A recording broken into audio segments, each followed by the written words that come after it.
insight can you give us on Mitch Lawrence's ability to influence hundreds, maybe thousands of people, that he was a changed man, a prophet of God? Objection, Your Honor. The prosecution is asking for conjecture, possibly a psychiatrist's degree. But the man was able to fool a lot of the people. Therefore, to understand the phenomenon which led to his murder, I'm using Mrs. Roberts as a character witness, given her relationship with him. Objection overruled. Well, Mitch was very good at finding someone's vulnerability and then exploiting it. In fact, he was very clever, you know. He could convince you that whatever he said was right and that he really cared. You know, I mean, even when he was his most conniving, he was quite an actor. So if he looked long enough into your eyes, proclaiming that he was wanting to help the needy and not fill his bank account, you believed him? Well, yes, I understand perfectly well about all those disciples and everything. After all, I was sort of a first one. But I had to learn the hard way. Tina, did he ever use drugs or physical force to get you to do and help him with what he wanted to do? Well, back then, no, he didn't have to, but then later he... That's all. No more questions. Your witness, Mr. Callison. Yes, Your Honor.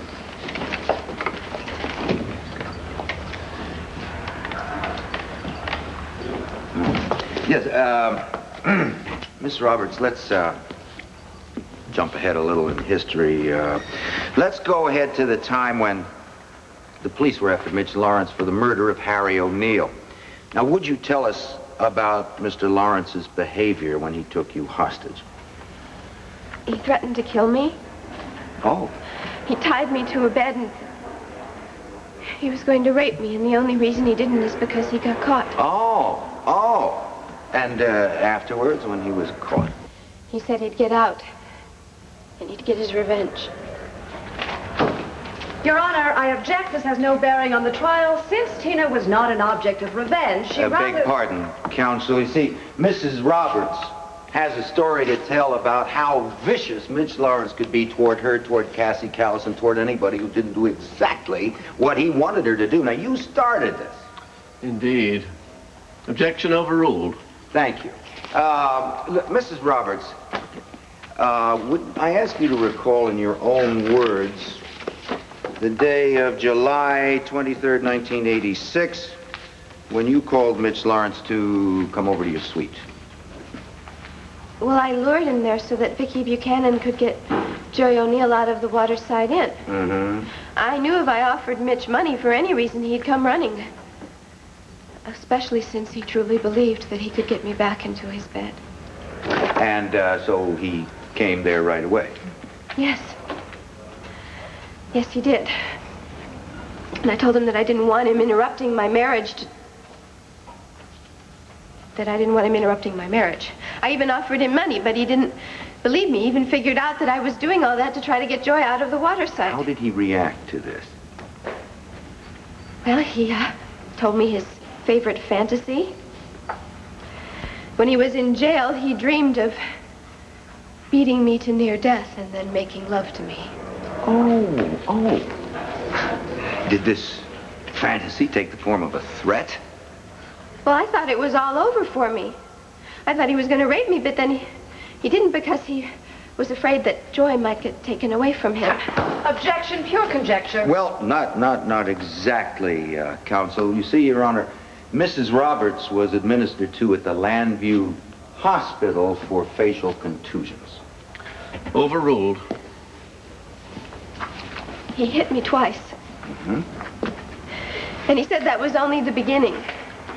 And I'm sure it would have been, except that he was afraid he was going to lose control of the Waterside Inn. But then he said, and I remember this really clearly, he said that he'd take a rain check. And he'd be back when I least expected it. A rain check, what? Therefore, Mrs. Roberts, in your opinion, based on your experience last year and more recently, would you say that Mitch Lawrence was capable of holding someone against her will? Yes. Would you say he was capable of raping that person? Are you kidding? It would make his day. Thank you, Mrs. Roberts.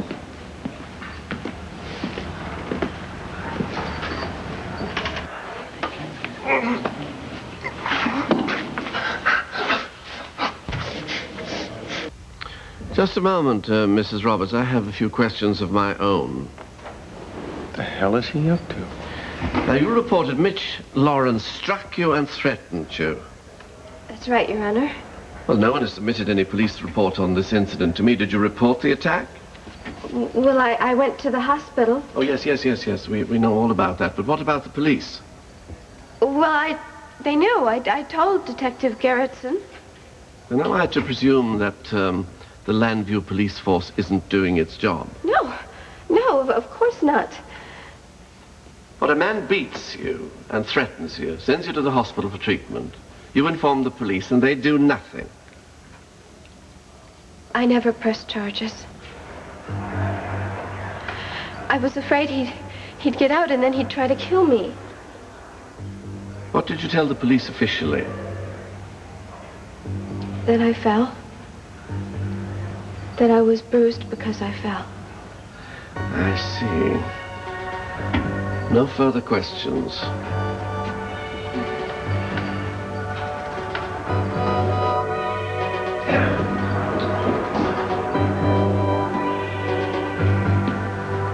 This marriage is over, Tina. Of course. You are nothing but a tramp. You always have been and you always will be. You let Mitch Laurence do all those things to you, and yet you still loved him, and you still wanted him touching you. I was a fool back then. I've changed. Please, I've grown up. Please don't leave me over this. My love for you is dead, Tina. Just plain dead. Dead.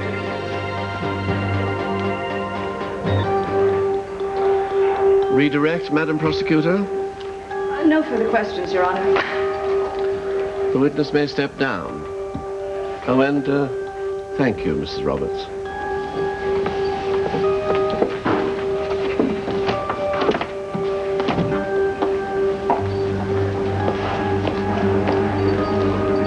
The prosecution calls Cassie Callison to the stand. Cassie Callison?